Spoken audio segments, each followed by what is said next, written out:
Hello and welcome to the Recommerce podcast, the podcast where we talk all things re-commerce and circular businesses.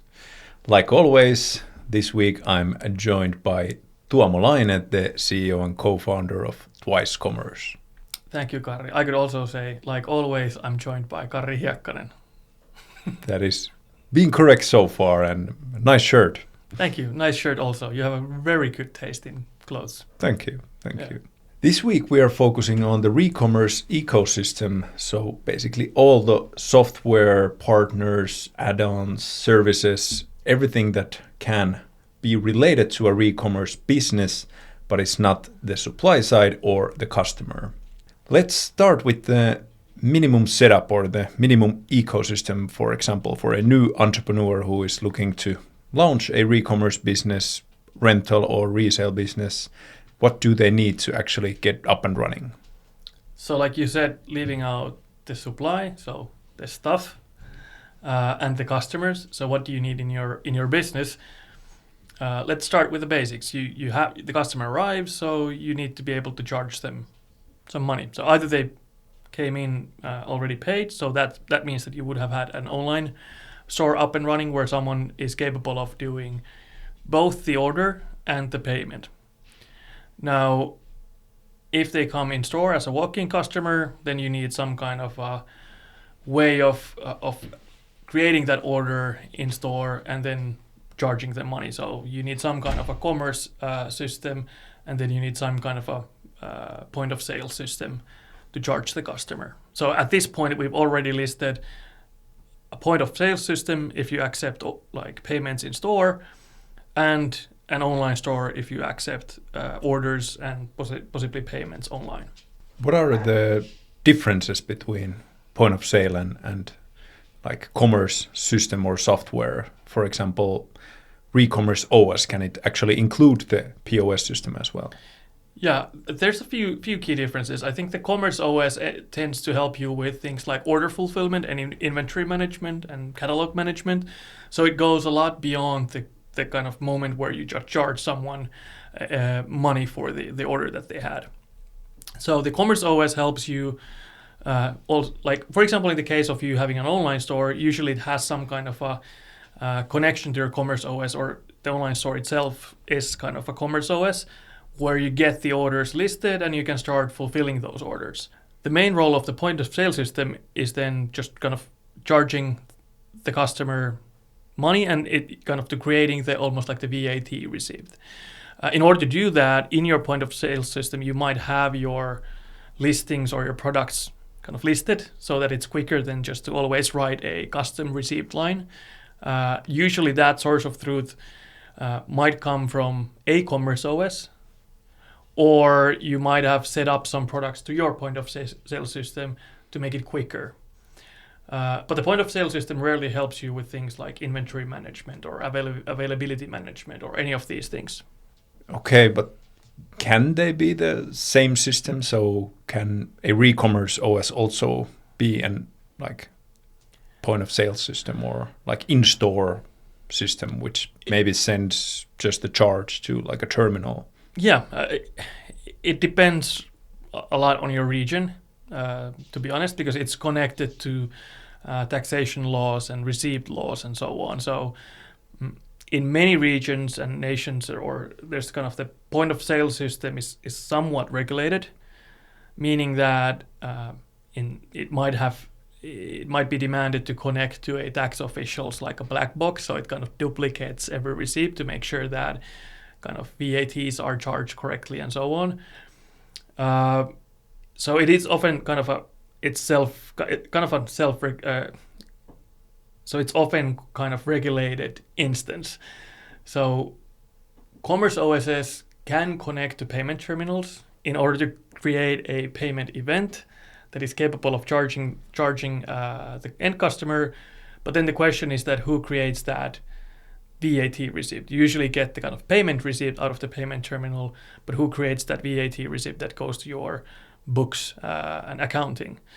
Some Commerce OSs take that responsibility and some don't, and often it's the responsibility of the merchant to make sure that if they use the Commerce OS for that purpose, that the Commerce OS fills the local laws that when it comes to taxations and so on.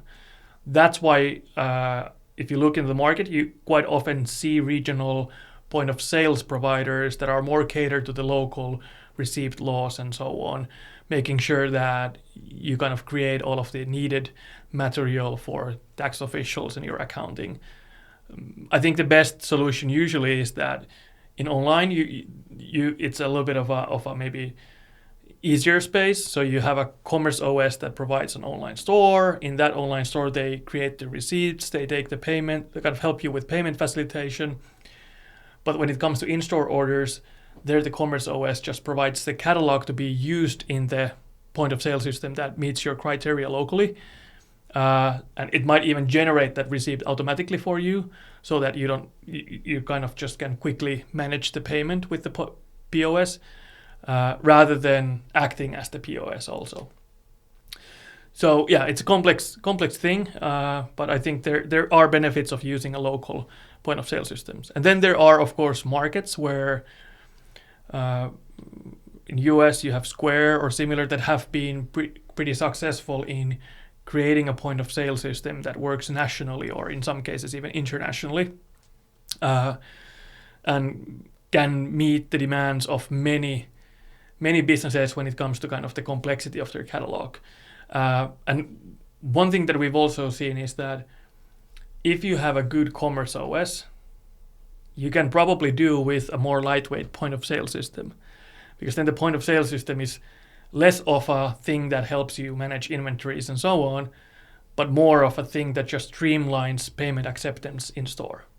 So the minimum basics that you need is basically if you are online, you need online store, on way to get bookings and payments there. Yeah. And if you are in store, then it's more of a like POS system, but most likely you also need some kind of software or OS to actually manage the business, the inventory and the availabilities. Yeah, definitely. One thing that we might think is obvious, but it's worth maybe mentioning is that why it's beneficial to have a Commerce OS that has that online piece and then connects to your point of sales is that if you have a point of sale system which is trying to kind of independently handle the in-store environment, and then you have an online store system that is independent in online, it can be very hard to unify your availabilities and catalogs across these two systems, leading into problems like multi-sales channels, selling in multiple channels becoming super complex or even impossible, or you're risking a lot of double bookings in case of rentals and so on.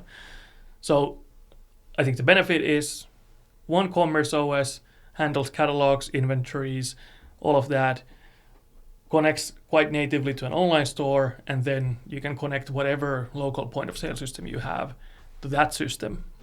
Okay, and in this case, the Commerce OS basically just sends some basic details, for example, like order number and maybe some category like rental, order ID, and then the charge. And then the more detailed information about that order actually lives in the commerce system. Yeah, I think that's the kind of most dynamic and future-proof setup usually. So it is important to have in the point of sale system kind of enough line item information and even some product grouping in order to make sense out of their reporting. But most of the times those you can send from the Commerce OS to streamline that actual kind of process of creating a payment or kind of a receipt and then charging it and getting that information back to the Commerce OS. And does this minimum setup require some type of additional services like related to this, or are the POS systems, Commerce OS systems, for example, generating some account reporting, or do you need to have like separate system for that and maybe some legal requirements, terms and conditions and so on? Yeah, so the point of sale system kind of creates the material for accounting, but I haven't at least heard that they would be kind of accounting systems by themselves. So usually you need some kind of a accounting system then. So that might be QuickBooks or similar, where this material from the point of sales or the online store payments can be then brought in to consolidate then your accounting or kind of to create that. So you definitely need some kind of an accounting system on top of that. QuickBooks in the US probably being kind of a prominent brand in the market. Then when it comes to legal, again, extremely regional. I think there are markets where the legal environment is quite standardized. I think where there's less need on creating things like waivers and so on, because the rule of law is a bit different. But then I know that in markets like US, waivers might be extremely important thing. So that's an area where you probably need to again consult a legal provider describing your business case and generating those terms and conditions and other needed document templates for you to use to run your business. So that's kind of the boilerplate that you would also need in many cases to get up and running. Okay, so the waiver is almost like an add-on or something that might not be necessary in some markets and in some markets. So is that something that, for example, a new entrepreneur should look that is already available in the Recommerce OS system, or is it something that is kind of already part of this ecosystem that I have to find some type of a provider and see if we can integrate it there? I think the best providers, at least that's what we try to do, is that we kind of enable you to create a waiver template that can be used. So it's kind of, you can create a document that can be used in your business. But of course, we as a service provider, kind of a Commerce OS provider, can't guarantee that, hey, this waiver is written in the laws of, your local state and city. So that's where the contents of that waiver is kind of then on you. There are then waiver providers. I know in the US, for example, I think Smart Waiver, who are then productizing more that scope of, all right, how long do you kind of hold the records and certain signature strengths and so on that help you more in that like depth if that is needed. I think for anyone starting out, probably a good thing to do is to visit a few of your local or in your city or in state, some of rental or similar businesses that you're planning on starting, and just seeing how they manage their risks when it comes to kind of these legal scopes, and maybe chatting with the owner on like what do they see as the needed one. And it's a really, I think you can always find a different school of thoughts. There are the ones who say that like optimize for the happy path, so to say, trying to make sure that a customer has minimal amount of friction when it comes to booking, and kind of assuming that everything goes smoothly, and then accepting that if something doesn't go smoothly, it might maybe be less managed, but we're optimizing for the happy path. And then the other approach is that you are building a lot of safeguards around any possible negative thing at the cost of being friction for each one of those happy path customers. And whether you choose either or whether you're kind of lean towards either or of those options is probably dependent on the legal kind of surrounding where you are. If you're in an environment where you can be sued for millions, that can bankrupt your company and maybe you personally or whatever, then yeah, probably most will lean towards that. Let's create a lot of safeguards to feel comfortable in running the business. If you're in an environment that has less of a culture of suing for millions, but rather having like a written law and penalties that are fixed, maybe you are more capable of then optimizing for the happy path. Maybe before we are moving into the other parts of the ecosystem, just getting like the general idea or the approach, like a new entrepreneur is looking to start, for example, a rental business, and they identify that, hey, these are the things that I need. For example, the waivers. Like, is it good starting point to find some type of solution that already provides these, or is it that I'm want to have like the best inventory management system, and then I'm gonna do a lot of work or maybe even outsource like the integrations with the waivers? Like what is the approach? Like if I'm starting, what would you like guide me? Am I looking for all-in-one solution, or should I kind of like pick the best? Because I think, for example, Twice Commerce versus Smart Waiver, both can provide some type of waivers, but most likely the smart waiver has like a lot more features and capabilities and all of these things that's their main business. So that's what they're focusing on. So what is the approach? I think the approach is that like that's always the point where to just stop and think that why am I starting this business and how do I make money and what do people pay for?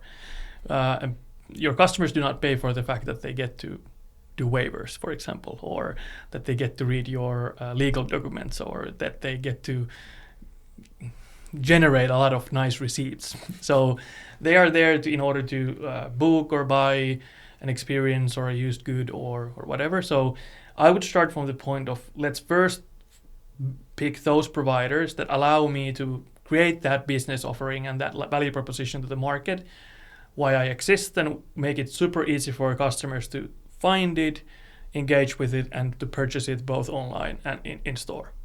That's the kind of starting point. And if we're talking about rentals, part of that is like, all right, you want to also run your business smoothly, so let's make sure that you have a inventory management system that you can kind of map your inventory into, connect easily to different channels, and to manage over time.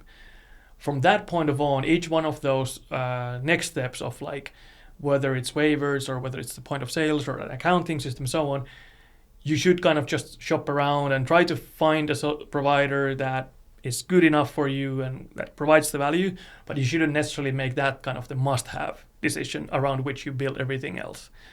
An all-in-one solution that says that we do everything really well is rare.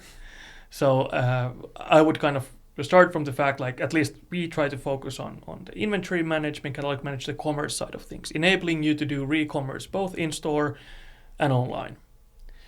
And then from that point on, allowing you to connect the needed pieces that fit your risk preferences and regional needs, rather than us trying to solve all of that. So that would be my guide, just like start with the kind of sane idea that why do I exist and why do customers even want to come to me in the first place, making that super easy, and then incorporating all of these other services to kind of around that.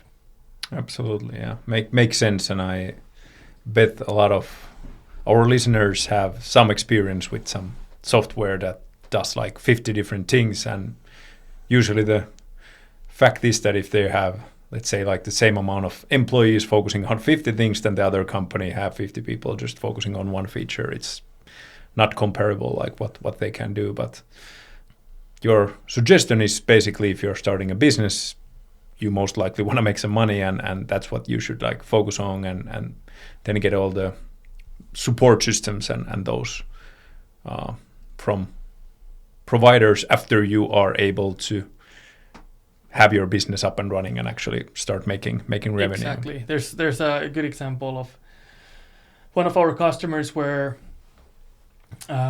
we're talking about a optimization of one specific process regarding the picking up of equipment. For them, it now costs employee time maybe 5 minutes per booking. But then this happens in the volume that they've grown to, which is tens and tens of locations and all of that. That 5 minutes happens so like 200,000 times a year. So then when you calculate the cost of that 5 minutes over employee costs and whatnot, it starts to be reasonable to optimize that and maybe digitizing a otherwise analog process. Now, if that same friction point exists for the new entrepreneur that experiences this 5 minutes maybe 100 times a year or even 1,000 times a year, it's still questionable whether it's worthwhile to make this the kind of stepping stone of whether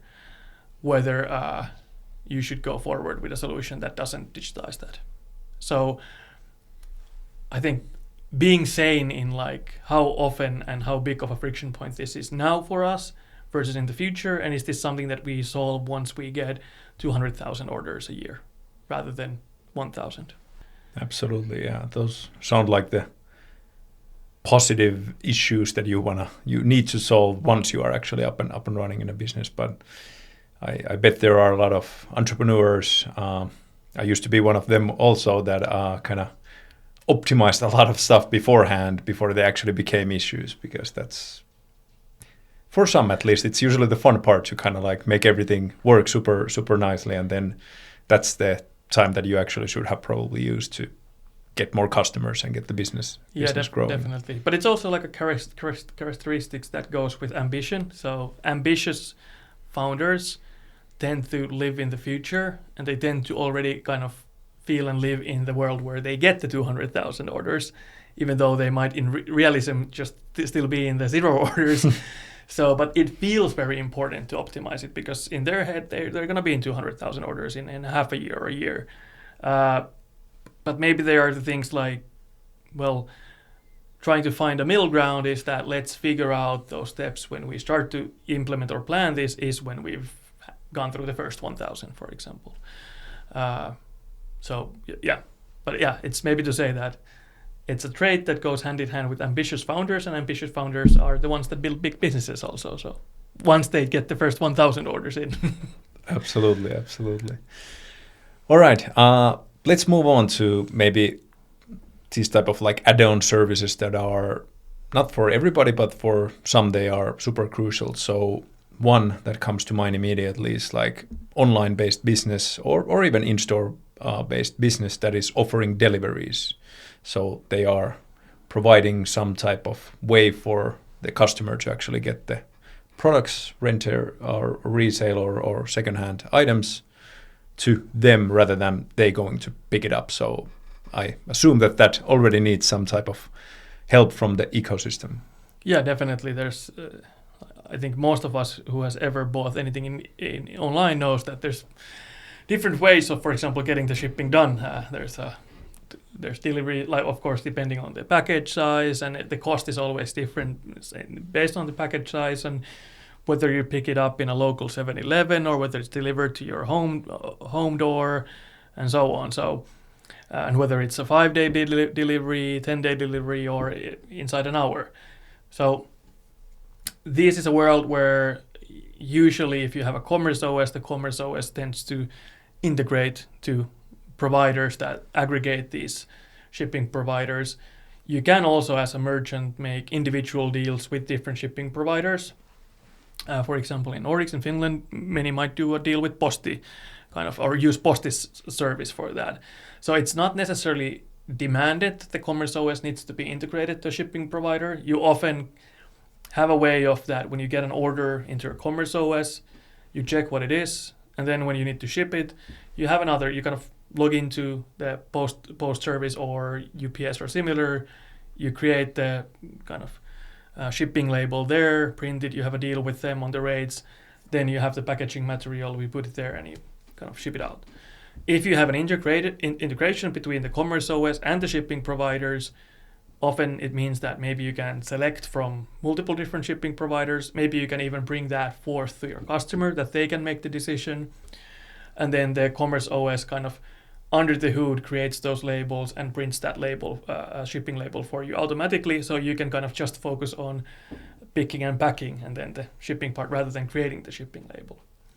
But again, I think this is one of those things where, for example, we are in our platform, kind of new platform, we've been putting a lot of effort in separating these concerns so that it's more easy to integrate globally and even maybe to use agencies in between if needed. Because there's so many different shipping providers and ways of doing it.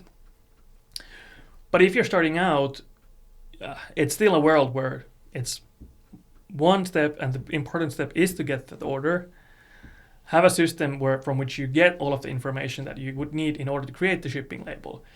You have the customer information, you know what they've ordered, and you know maybe the heights and weights of those items so that you can create an appropriate label and have a appropriate packaging material for it. You can still manually create those in another system to get started, and once you've shipped, 1,000 of those, it starts to be the question again that, okay, should we now look to integrate these things, or so it's a volume question still, that how important it is to have a system that is already fully integrated to every shipping provider in the world. Of course, it's a job of companies like Twice to try to build those pre-existing integrations to help people get up and running quicker, but it shouldn't again be the like tripping stone or kompastuskivi. I don't know what's that in English, but to get started. So I think that's something where people might again over optimize too early. And I assume that in Recommerce space, especially rentals, if you are offering deliveries, it's also bringing a little bit more complexity that you actually need to also get the item back. So I think almost all logistic companies or third-party providers like offer a return type of service, but in, for example, rentals, it's like there is always the return, so it might actually need some type of different integration points rather than, hey, this is now a return that, for example, they might not provide that via API, which is like super crucial in the Recommerce space, that you actually know that, hey, now the package is coming at this time and that's going to make it available again for the next booking. But maybe some of the providers just kind of bring it back to you and then you have a pile of them, which is not something that works in the Recommerce world. Yeah, it's really like depends on the provider. So well, if we first operate on national level, you might have like return labels that work, or state level that work from a single provider. So you can basically pre-pack a return label, prepaid return to each one of your orders that is going out, kind of the rentals. And then in Commerce OSs that are designed for Recommerce, like Twice, you can add buffer times to make sure that there's enough time for the parcel to come back to you before the next booking and so on. The complexities start to happen in global shipping. Let's be more precise, global reverse logistics. So outbound global shipping, in my best understanding, is somewhat solved. So I can still make like local deals with local shipping companies that ship globally. So sending stuff outwards is easier. Now it's the reverse logistics part that it starts to be challenging, because the reverse logistics is handled then by the local shipping provider wherever that item went. So in order to have local reverse logistics and return support, if you would do it yourself, you would kind of have to contract individual companies in each one of those countries where you ship.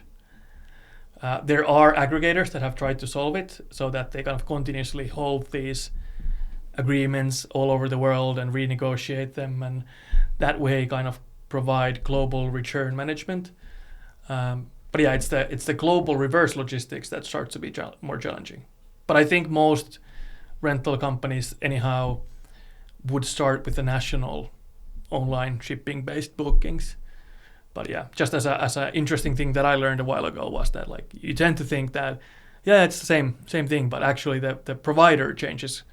Like when you can have a single provider that you make a deal with that ships everywhere, but those returns are all managed by those endpoints, and that's where your contract base explodes essentially. I hope that made sense. Yeah, absolutely.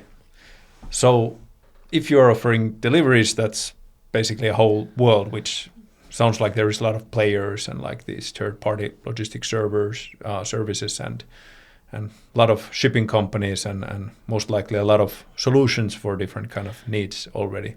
Yeah, definitely. And I think after you reach a certain maturity in business, you probably want to find a partner rather than trying to solve that mystery by yourself. Absolutely.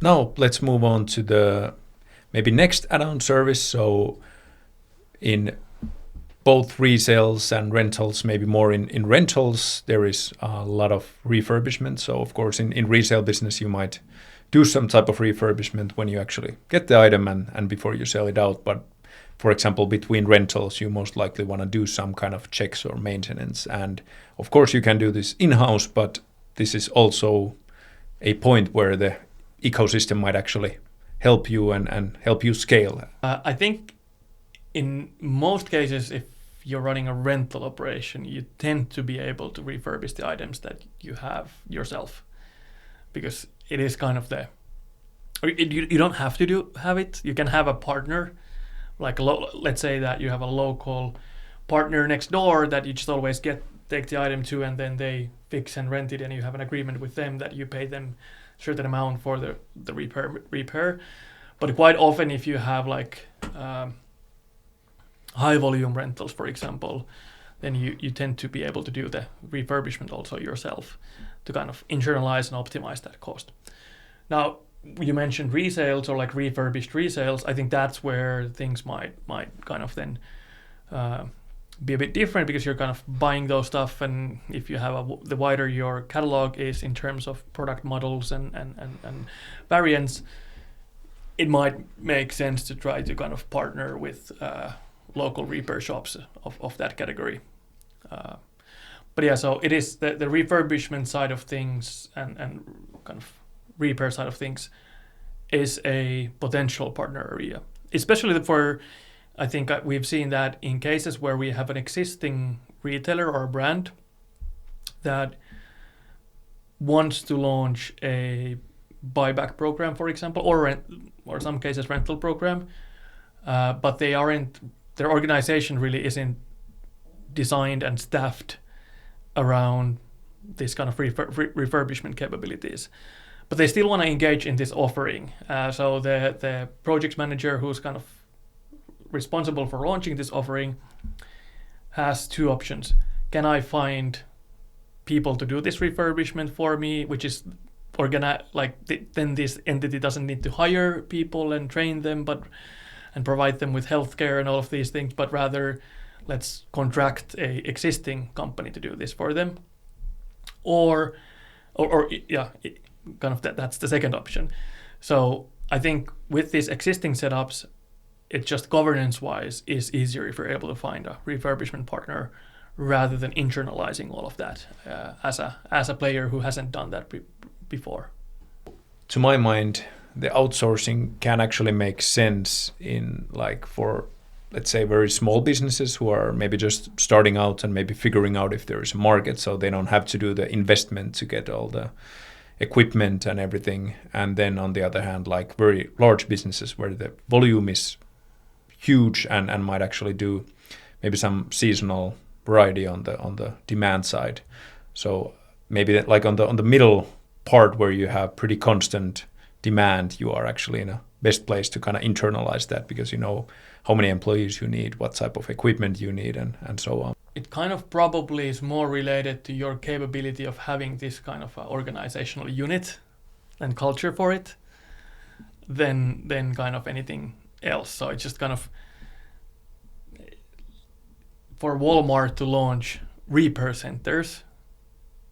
I don't know whether they have those, but that's like a bigger initiative as a large employer than for a middle to small sized business who specializes in certain product category. Then again, like you mentioned, someone just starting out, they might lack the kind of cash to invest in assets that is needed to carry out the repair, or it would be too risky to employ one person part-time, full-time to do this kind of stuff. So yeah, first you can get over the hurdle by contracting a repair shop, and then later on you can avoid some organizational and governance related mess if you have a trustworthy partner that can handle your brand value and brand quality and all of those things. And then in the middle, it's like if you are, for example, high volume renter, you probably are doing that. Or we've seen brands that already kind of have, for their value's sake, been offering repair as a service for their items. I think, for example, Equip UK, so RAB is kind of one of those companies that for a long time already offered repair to their customers. If you have a broken sleeping bag, because they are quality sleeping bag, but it's broken, you can send it in, they repair it for a certain cost, and then it's good as new. So it's part of their value of being a sustainable brand also. For someone like RAB, it's easier to think that, hey, let's internalize this, because actually we already have been doing this stuff ourselves as a manufacturer and a brand who puts effort into making long-lasting products. So it depends really on organizational capabilities that you might have or what you might be willing to invest for the future. Let's then move on to some other maybe add-on services that might be relevant for you. So there are maybe more on the rental side again, for example, some services or software that provides some type of insurance products or protection type of products, and maybe fraud or know your customer type of products that you might need in, for example, fraud prevention, hopefully. Yes. Fraud prevention, absolutely. But for example, let's say in the car rental space, you probably need, for example, some type of system to take care of the storing like driver's license and this kind of sensitive information. So some partners and the ecosystem around these type of services. Yeah, definitely. So the more you, well, we can maybe, let's make it into bite-sized categories. So let's start with the fraud prevention and payment services. So these are things that I'd say nowadays are more already packaged by the payment service providers to be kind of almost automatically included in their offering, or if not automatically included, then like as add-on service that you can acquire at the cost of like increased transaction cost. So in these categories, it might be like you can do KYC checks, or you can do like there's automated, like providers like Adyen or Stripe have such a wide coverage of the kind of DNA and fingerprint of any payment card that they can kind of start doing fraud scoring. That hey, this payment card has been attached to many fraudulent payments, so you can kind of auto block this. So I think that category is actually something that is increasingly invisible for the merchants because it starts to be embedded in the kind of fintech and finance side of things. Then you mentioned like identity checking and so on for cars or extremely high value goods. So that is something where you can partner. So I think the basic one is again that you check some kind of physical license, and if you take a picture or anything of that, all of a sudden you have personal information. So that system where you would store that needs to be kind of regulatory secure enough to store that kind of information. And also in order to verify that this is really a real entity. It can be the judgment of your own eyeballing of the ID card, or you have services like Verif or others that then you can use that. First of all, you can take the image of that and try to verify that is this a real person, and then have like a stronger authentication that might hold in court, for example, if that would be the case. And then providers like Verif can enable you to kind of bring this to even your online booking processes. That all right, you upload a picture of your passport or your identity card, and then these checks are done automatically. And by strongly authenticating people this way, you lower the fraud rate. You can probably never remove fraud completely because there are people in situations where they are more than willing to do fraud with their own name, because it gets them off some kind of a hook. So you can never fully probably remove fraud. But all right, but I think these are categories that apply mostly to high value goods that you cannot like cover if something would happen to it, like a car can be quite valuable, or if you're regulatory demanded to identify every customer strongly. And then I think you mentioned what were the other categories? We had fraud prevention, and insurance and like insurance, protection. Yeah.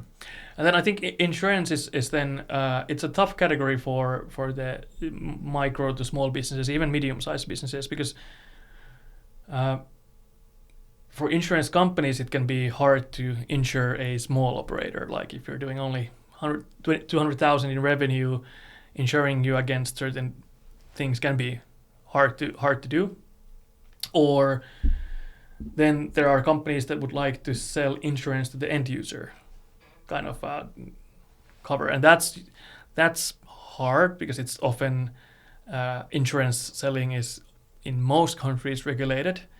So you cannot just sell an insurance. You might be able to sell something like a wear and tear cover or something like that, but an actual insurance product you cannot just come up with yourself. What is the difference? Like if I add to my online store, for example, rental store, I add like pay $10 and then your deductible kind of like is smaller than compared to the regular terms versus then the insurance. Like is it like laws or what kind of makes the difference, at least for the end customer? Like if I'm able to only pay $100 if I break it rather than $1,000, like I'm pretty happy. I'm not sure, does it like affect me if it's an insurance product or if it's just some type of add-on service? Yeah, I think it's a little bit of a gray area probably, and everyone should kind of check locally what the regulation says. But I think it's probably more connected to like how do you instrument it. So I'm not a professional in insurance companies and insurance productization, but I think it's probably gotten it's kind of connected to the idea that are you creating like a financial product where you sell kind of insurance to a group of people and everyone pays for it, and then from that pool of money you pay something and you're able to invest some of that or whatever. However insurance products are structured and built into portfolios or whatever, it seems to be a profitable business. But I think it's more connected to kind of the underlying instruments and mechanisms that are in play, that some kind of mechanisms are governed by financial authorities that want to make sure that people don't get scammed. So wear and tear coverage, maybe it's more of like, okay, it's quite clear for the customer that there's no insurance here, like there's just a deposit amount that maybe gets lowered or something like that. I think it's gotten related to that, but I'm not a lawyer, so I cannot really give financial investment advice. I probably shouldn't give legal advice. So this is the place where you would be best to consult your local regulatory authorities on understanding where is the line of insurance. But yeah, I agree with you that for the end user, probably they're just more, they think simply whether am I like, what's the worst case? Is it $500, $1,000 or $20? And am I willing to pay more in order to make the worst case less worse? Okay, maybe next move into the marketing and kind of business operation side. So for example, CRMs, third-party email providers, maybe some analytics tools and so on. I think this is something that's quite standard in like the whole commerce world. Do you see that there is some specific things that need to be taken into consideration when you are in the Recommerce space? Yeah, I think yes. I think Recommerce has this umbrella assumption that we're trying to build long-lasting customer relationships with the idea that, hey, bring the old back, we repair it, we sell you as good as new and so on. Or bookings that can like go beyond over days, and you might have some communication. So customer communication becomes more important. And there's kind of few key things, I think, when it comes to customer communications. First of all, just the delivery of the message. What channels? Is it SMS? Is it WhatsApp? Is it email? What kind of channels do you have in use? Commerce OSs like us can usually help you with the basics, like maybe email and SMS, and you can customize your emails that are triggered in certain key points. But if you want to go beyond that and analyze things like, hey, when someone has purchased this and this much, then I want to send a promotional thing and so on. They tend to be things that CDPs or customer data platforms or other kind of email sending providers might be better because you can aggregate more triggers across different touch points to this place to understand when should I contact this customer and then what do I send to them. And you mentioned also then CRM. CRM, I think, is something that a good Commerce OS should have.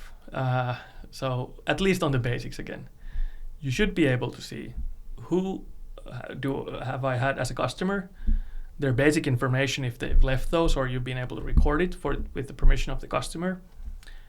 Getting the permission from the customer to add them to marketing lists for GDPR, that's kind of getting the consent for various emails, either verbally or in those digital touch points. And then seeing their usage records, so just meaning things like how many times they have purchased, what they have purchased, what items they have used. Because I think a good re-commerce, like a rental company, should be able to help do things like where you come to the store and say that I want to use the exact same bike I did a year ago, please.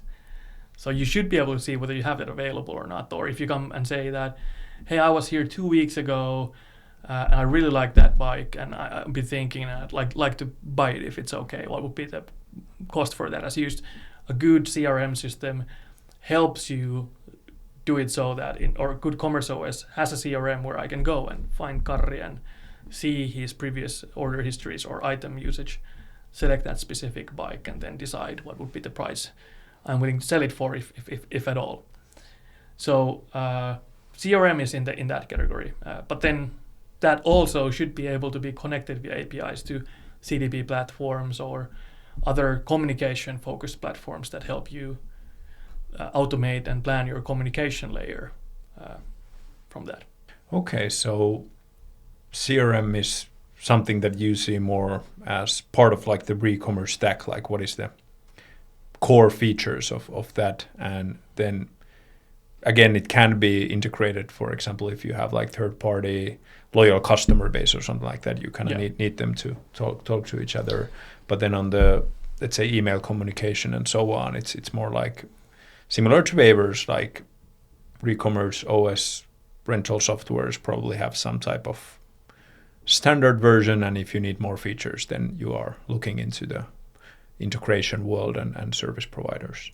Yep, exactly. And it's customer communication is again its own kind of art form. You might want to make sure that you don't spam the customer from like 6 different systems that automatically all send in emails. So you might want to centralize communications to one provider that then reads stuff from many providers to make sure you can have a clear and communications layer with your customer base.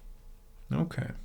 Maybe analytics that are something that is, again, something that the Recommerce OS can provide some simple stats, for example, on website visitors, but I know that in this space there is some pretty standard like integrations that, for example, Google Analytics, like just input your tag code here and will automatically sync. Yeah, I think it's, again, that market has gone to a place where those analytics products are so tightly coupled then with your marketing tools and so on, that it's not only about seeing the data, but it's almost like guiding a ad algorithm based on the data, for example, or the conversion data. So I would say that Commerce OS or Recommerce OS should help you do like business insight analytics, like seeing what has been purchased by whom and maybe some basic like trends on visitors and so on. But you definitely need a version where your touch points, like an online store, for example, can be connected to more specialized analytics tools, because it's not that much anymore about analytics of understanding what has happened, but it's to automatically provide data and feedback to ad algorithms and so on that automatically react to things. So that's why I would like to say that you probably want to make sure that you have an analytics tool connected to as many places as possible. I think the cool things start to happen where Commerce OS can kind of go deeper is that if they can provide also conversion touch points from like in-store somehow and connecting that loop somehow back. I know that this is a world that has been made a lot harder, and it's for many of the good reasons that like how much companies can track end users. But I think that's the value of like if you have a modern Commerce OS, there might be opportunities how you can bring even in-store conversion moments or in-store moments to the usage of your ad algorithms and so on, which can be, of course, hugely beneficial.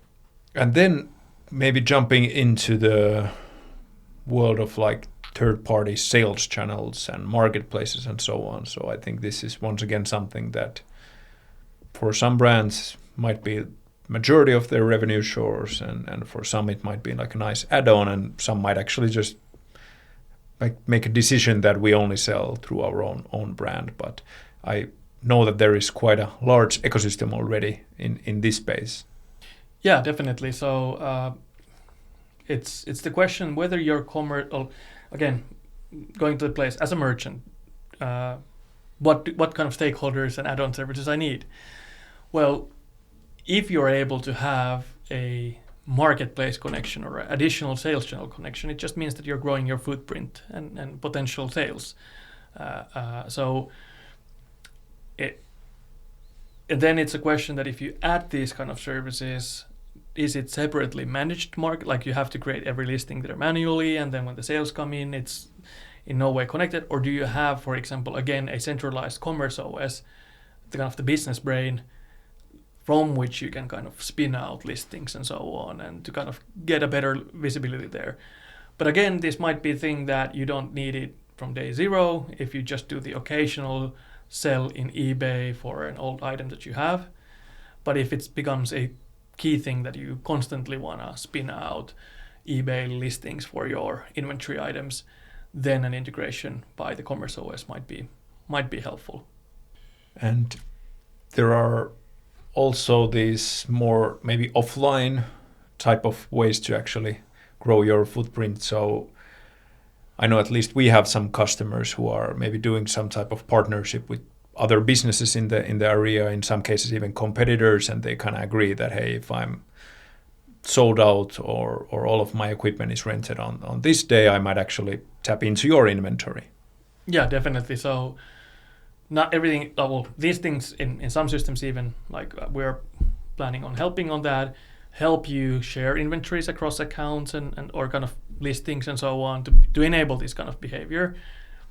But I think, and this is especially true, I think, for like regions or local ecosystems that, for example, cater to a lot of tourists, kind of everyone agreeing that, hey, if I was the first one to sell out, after that point, if still people visit my site and I'm showing that out of stock in everything, we would still want them to come to the area and spend money here because it's like our region that we want to make sure is successful. So in that point, if I'm able to also sell a competitor's availability for free or against a fee, for example, or kind of a revenue share model that is beneficial to all players and the end user, because at the end of the day, the end user probably search something like bike experience in Yellowstone, and if they land on a website that shows that we're sold out, how many providers are they willing to go through until they kind of say that it seems that I'm not able to have a bike experience in Yellowstone? But so I think this kind of a regional like alliances make a lot of sense. Usually it's kind of growing the pie for everyone rather than just making sure you have the biggest slice. So is it going to be possible on top of Twice to, for example, come up with like a new alliance? So let's say around Yellowstone, that all the entrepreneurs there who are, for example, renting out sport equipment, bikes and so on, kind of come together and, hey, like let's build like a new online interface that actually is like tapping into all of our stores and all of our inventories. I think where we would probably position, like, yeah, that's something that it's been requested from us, and like I know that our new system is kind of enabling that, like under the hood, and then productizing it, and it all takes a bit of time. But I think from our angle is that we probably are going to enable things like if there's two providers, they have their own online stores, but even though I would be purchasing under one brand, I can kind of make a booking from them, but they will create an underlying booking to another provider. So that way they can maximize the amount of bookings to the area, for example. So, but then I as an end user wouldn't necessarily be visiting like a regional alliance marketplace. I think that's then a separate question, that what we are already kind of helping and building there is that these players can elect to have a local marketplace. For that, they can build it on top of Twice, but there are also better marketplace providers, I think, like white label marketplace products. ShareTribe is one, and so on, or Visit Group or similar, who might be specialized in like other regional communication aspects also, because then they want to probably talk about events and so on and build that website to cater those needs also, where Twice wouldn't probably be the best solution. But what we can help with is that if these providers use Twice, when they have this regional aggregation website or portal in the terms of 1990s, we can help them bring their products to be available or even bookable in that centralized marketplace with the sales channel integration capabilities that we have. So, and then those bookings like underlyingly flow to the right providers from this one centralized marketplace. So I hope that made sense. So we can help customers get more availability under their own channels by sharing availabilities, or we can help them bring their catalog to be available on a third-party website, which might be this kind of a regional portal, for example. Okay, so that type of an integration is more close to an integration with eBay or similar player, which basically just checks your inventory and your availabilities and then handles the actual order and the transaction on top of their system. Yeah, I think that's a good comparison. And then we can give a shout out to companies like Visit Group who have been specializing in these kind of regional websites and portals, I think, for a long time. Okay. Now we have covered a lot of different add-ons and integrations that you might need or might want to introduce at some point, and these are on top of the core of the Recommerce, which to my understanding are inventory, catalog, order management, and CRM. And maybe the last part of the ecosystem that we want to focus on is kind of outsourcing, or these type of partner agencies or similar who are actually doing something on your behalf. So I would, if we try to create some categories, I think you can have agencies that help you build your own online storefronts. They could even build a custom app for you, and then that app connects underlyingly to your Commerce OS. So they can do the design and then building of that, or they can do a website design for you, or you can build a website on top of Wix and use a Wix web agency to kind of customize it, and then underlyingly connect Twice app there to make sure that you get the orders into your Commerce OS. So there's that kind of agencies that help you spin out channels and customize them, and then to connect them to the key services that you use, which often means the Commerce OS.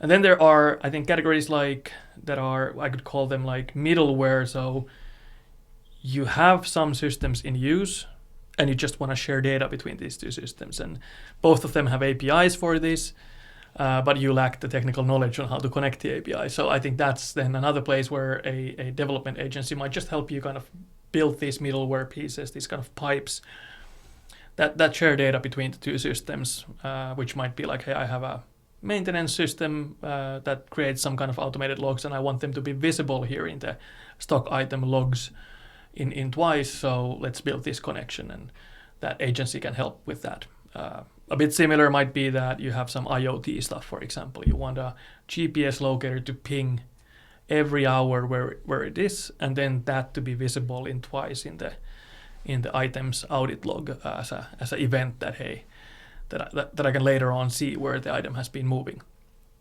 So I think these are then the kind of developer agencies. And this is maybe a category where, for example, I know that we're putting a lot of effort and thought into AIs and MCP layers and so on, that if you're technical minded but not necessarily capable of writing the code syntax, I don't think we're far from enabling people to connect to systems via AI prompting. So the AI can build the data pipeline if you know kind of how to initiate the process and to guide it with with natural language. But I think that's an interesting place, because I think we've been referring in earlier episodes that commerce and e-commerce in general is this market of extension cords that you just connect multiple systems to each other. And previously it's been these agencies or then technically capable merchants that build a lot of custom code to make sure that data flows from one system to another. The more the ecosystem is building MCP layers, so model context protocols around their APIs and so on, it means that a bit less technical people can start connecting extension layers, extension cords to each other. So that's going to be interesting to see what that, like, how that shapes the market, and what kind of spaghetti the AI will build. What could go wrong? Yes. Okay, so these were examples of like on-demand services, but you also have these continuous services that could, for example, run your marketing constantly. Yeah. So then these are companies that do not just make some technical connection possible, but also, or rather, takes over a process. So it might mean like marketing, or it might be even things like, hey, we run your website completely and so on. And we've seen even setups where someone says that we run even the commerce side of things, that you're just going to get an email from us that here's the orders that you need to collect. And this agency or service provider might use twice to manage all of these things. But they're kind of trying to be a turnkey solution for someone who doesn't want to deal even with the Commerce OS side of things, but just wants to, I don't know what's left, maybe charge money in store. Yeah, absolutely. And there are also these companies that are basically providing like logistics and warehousing as a service. So I guess you can pretty much outsource every single part of your business. And maybe as a tip for new entrepreneurs, like, should they even be looking into this space? As like larger companies, they probably know really well like how much their operations are costing them, and is it something that they should outsource or do internally? But someone who's just starting out, should they even look into this space? Probably depends on what the premise of your company. If it's like, if the day -1 vision is that this needs to run without me doing anything at any point, well, then you probably need to start thinking about like kind of end-to-end what service providers are there and how the data moves in between systems and so on, so that in a few months, years time, you can sit back in at the beach and just look at your phone and see the business running. So I think for those entrepreneurial minds, it might be worthwhile to, I don't know, prompt with AI or similar on understanding what are the key connections that you have to have in place, and making sure that you always select providers that have pretty good API connections, because it's going to be a lot about how can you move data between providers and systems in a trustworthy way. Absolutely. And hoping you have some margin left at the end of the day. Absolutely, that's a really good point. The more you outsource, the more margin you are losing, because the companies who are doing the outsourcing for you, they of course want to have their own margin as well. Yeah. But yeah, I think that was a pretty good overview of the most important parts of the ecosystem for a Recommerce company. And our active listener base will tell us what we forgot, I think. Yes. Yeah, absolutely. But thank you again, Tuomo. Thanks, Karri.